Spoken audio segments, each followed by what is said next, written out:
বাইরে ঝমঝমিয়ে বৃষ্টি হচ্ছে, ঠান্ডা ঠান্ডা হাওয়া দিচ্ছে, তারই মাঝে চিকেন রোলের এই রেসিপিটা যদি বাড়িতে বানিয়ে খাওয়া যায়, দারুণ লাগে তাই না? চলুন আজকে চিকেন রোলের রেসিপিটা আমি আপনাদের সাথে শেয়ার করি। প্রথমেই চিকেনগুলোকে কিমা সাইজে কেটে নিতে হবে। এরপর একে একে আদা, শুকনো লঙ্কার পেস্ট, নুন, গোলমরিচের গুঁড়ো, লেবুর রস আর রসুন কুচি দিয়ে 15 থেকে 20 মিনিটের জন্য ম্যারিনেশনে রেখে দিলাম। সেই টাইমে আলাদা একটি পাত্রে ময়দা, তাতে একটু সাদা তেল, একটু লবণ আর অল্প পরিমাণে বেকিং পাউডার দিয়ে মেখে নিলাম।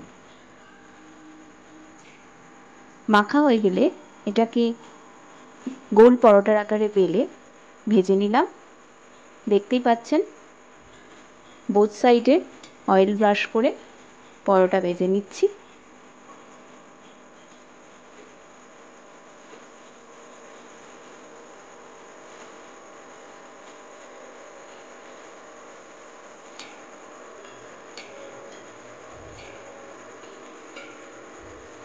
যা দেখলেন তো, পাওয়ার কাট হয়ে গেল, কিন্তু তা বললে হবে? আমার রেসিপিটা তো বন্ধ করলে চলবে না। সুতরাং ফ্রাইং প্যানে একটু সাদা তেল দিয়ে আমার ম্যারিনেট করে রাখা চিকেনগুলো ভাজতে দিয়ে দিলাম।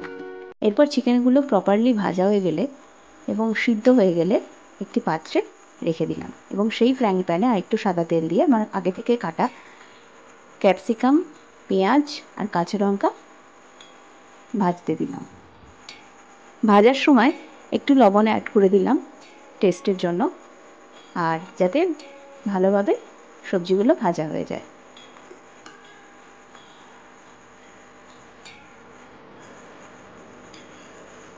দেখতেই পাচ্ছেন সবজিগুলো বেশ ভালোভাবে ফ্রাই হয়ে গেছে।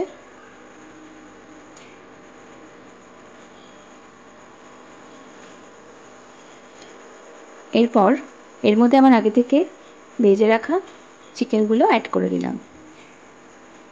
চিকেনগুলো এর সাথে ভালো করে ফ্রাই করে নেওয়ার পর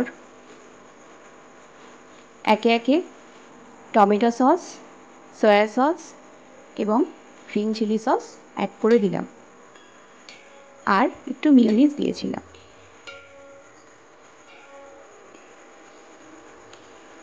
এরপর এগুলোকে ভালো করে মিক্সিং করে ফ্রাই করতে হবে যতক্ষণ না কালার চেঞ্জ হয়ে যাচ্ছে।